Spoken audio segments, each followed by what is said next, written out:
नमस्कार दोस्तों, जीएसटी का रिडक्शन का इफेक्ट ऑन रियल एस्टेट, इस पे चर्चा करेंगे।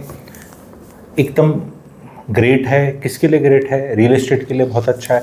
जब भी हम ये वर्ड यूज़ करते हैं कि रियल एस्टेट के लिए बहुत अच्छी चीज़ है, तो it is not that easy as saying stock market के लिए बहुत अच्छी चीज़ है। जैसे हम कहते हैं स्टॉक मार्केट के लिए अच्छी चीज़ है, तो हमें पता है हमारा फ़ायदा होना है अगर हम स्टॉक मार्केट में पैसा डालें। रियल एस्टेट में प्लेयर्स अलग हैं। रियल एस्टेट में एक बेचने वाला होता है जो कि बिल्डर होता है, फिर बेचने वाले होते हैं और ख़रीदने वाले होते हैं, फिर खरीद चुके वाले होते हैं, फिर लैंडलॉर्ड्स होते हैं, फिर टेनेंट्स होते हैं, किराएदार होते हैं। तो बहुत भांति भांति के प्लेयर हैं।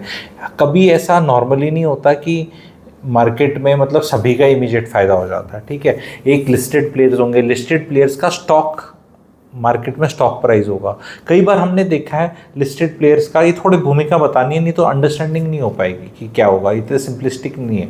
स्टॉक मार्केट में बुकिंग्स बढ़ रही हैं बहुत ज़्यादा, तो शेयर प्राइस बढ़ जाता है। अभी डिलीवरी नहीं हुई है, आप उसका क्वार्टर का रिजल्ट देखोगे, हो सकता है उसने लॉस दिया हो या सेल्स ना बढ़ी हो, क्योंकि वो जिस तरह सेल्स को लॉग किया जाता है, जो माना जाता है, रूल्स अलग हैं। जब एक्चुअल में बन जाती है और हो जाती है, उसको पैसा माना जाता है, लेकिन सेंटीमेंट पे भागता है स्टॉक। तो stock price can show a different thing and the results can be different and booking can be different.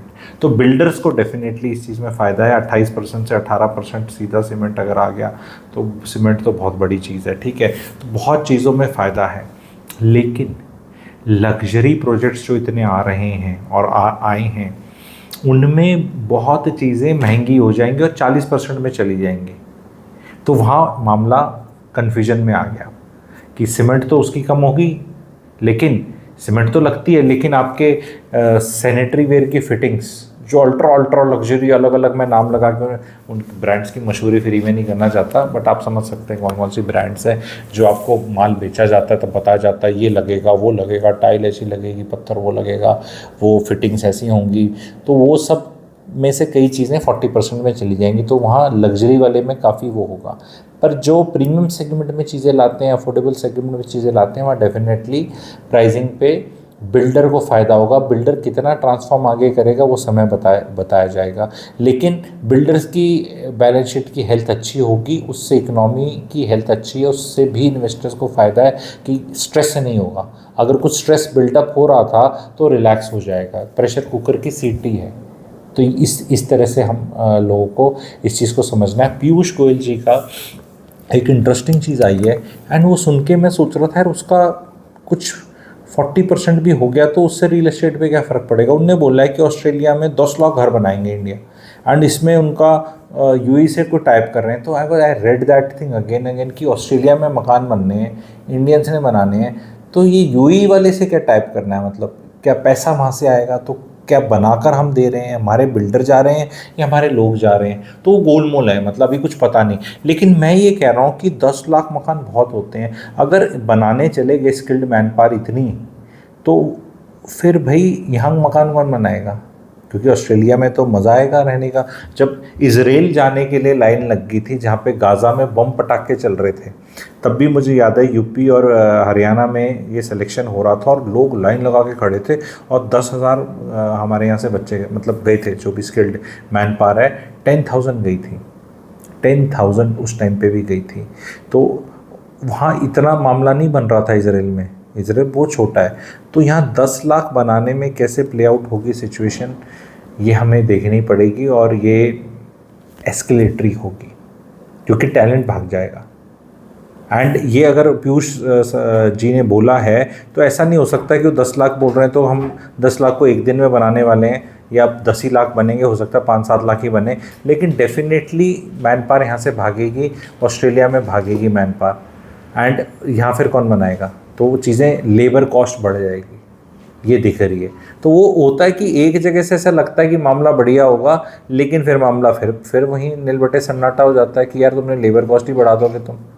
तो आई होप जो लोग हैं वो ये गाड़ी की तरह ना देखें कि गाड़ी में सीधा सीधा है 28% से 10% छोटी गाड़ी का होगा, सॉरी 18%, तो 10% कम होगा तो वो कार मेकर ट्रांसफ़र कर देगा। हालांकि उनके रेट भी वो काफ़ी कुछ एडजस्ट कर लेंगे, जैसे कि होम लोन के लेंडिंग रेट वो जब कटता है 100 बेसिस पॉइंट कटा है, 1% कटा है, लेकिन लोगों को ट्रांसफ़र होने में बहुत टाइम लगता है और 100 बेसिस काटा है। और आरबीआई ने तो पुराने वालों को तो भाई साहब 50-60 बेसिस ही हुआ है, किसी को 100 नहीं हुआ है, नए वालों के लिए हो सकता है। तो ये काफ़ी इस तरह का रहेगा, पर ये स्टिल भी मार्जिन काफ़ी कम है मेरे हिसाब से, इतना हमें इसमें एक्साइट होने की ज़रूरत नहीं है generally as a consumer in real estate. मोटा मोटा मैंने सारी चीज़ों का वो हिसाब किया है, क्योंकि मैंने कैलकुलेशन करी है मोटी जो, वो है कि लैंड पे कोई जीएसटी नहीं लग रहा है, एंड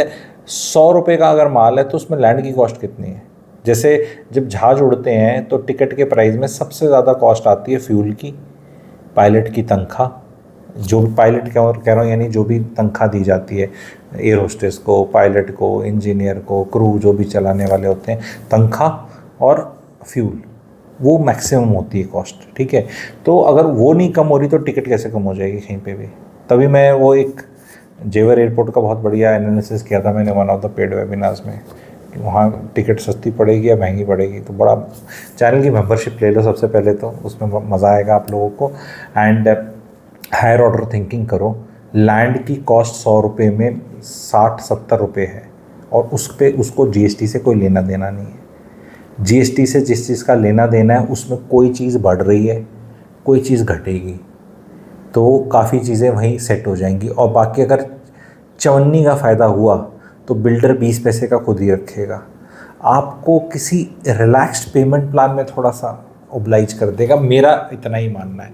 तो पर वो फिर भी it is good in A way that builders का स्ट्रेस नहीं बढ़ेगा। और अगर स्ट्रेस ना बढ़े सिस्टम में तो हर इन्वेस्टर्स के लिए, इकोसिस्टम के लिए, नए खरीदने वाले, पुराने खरीदने वालों के लिए अच्छा होता है। बिल्डर्स का सांस टाइट हो is not a good thing. तो बिल्डर्स के लिए थोड़ा ठीक हो जाएगा, बिजनेसेस के लिए ठीक हो जाएगा, मार्केट के लिए, सेंटीमेंट के लिए ठीक हो जाएगा। बिल्डर्स के थोड़ी सी मैन्यूवरेबिलिटी बढ़ जाएगी टू आप लोगों को कोई अच्छी चाय कॉफ़ी जैसे होती है पिलाने के लिए, कोई अच्छा बिस्किट वगैरह रहता है। मैं बंद करूँगा वीडियो, ये खिलाने पिलाने के लिए कुछ सही हो जाएगा कि अगली बार हाँ जी जीएसटी कम हो गया जी, कॉफ़ी पियो बढ़िया वाली। ये मत सोच देना कॉस्ट शीट में कुछ जादू करने वाला है, ठीक है। कॉफ़ी बढ़िया पिला देगा, ठीक है, भव्य ऐसा उसका एसी वेसी लगा देगा कुछ, ठीक है। पर ये मत सोचना रेट वेट कम हो रहे हैं, लेकिन इट इज़ स्टिल गुड, लंबा सांस लिया जा सकता है and you can enjoy this. Channel की आप मेंबरशिप ले सकते हैं, पेड मेंबरशिप है, वेबिनार्स वर्कशॉप्स होती हैं, कॉम्प्लीमेंट्री मिलेंगी, पुरानी वाली को एक्सेस मिलेगा। आपको ज्वाइन बटन दबाना है और चैनल की मेंबरशिप लेनी है। एक्सक्लूसिव व्हाट्सएप ग्रुप पे ऐड किया जाएगा। जो मेंबरशिप ले लेते हैं वो मुझे व्हाट्सएप नंबर पे कनेक्ट कर लेना, ताकि हम 1-on-1 बात कर सकें, आप सवाल भी पूछना चाहें तो पूछ सकें। तो be part of that community, जो बहुत लोग ऑलरेडी हैं उस पर। Thank you very much.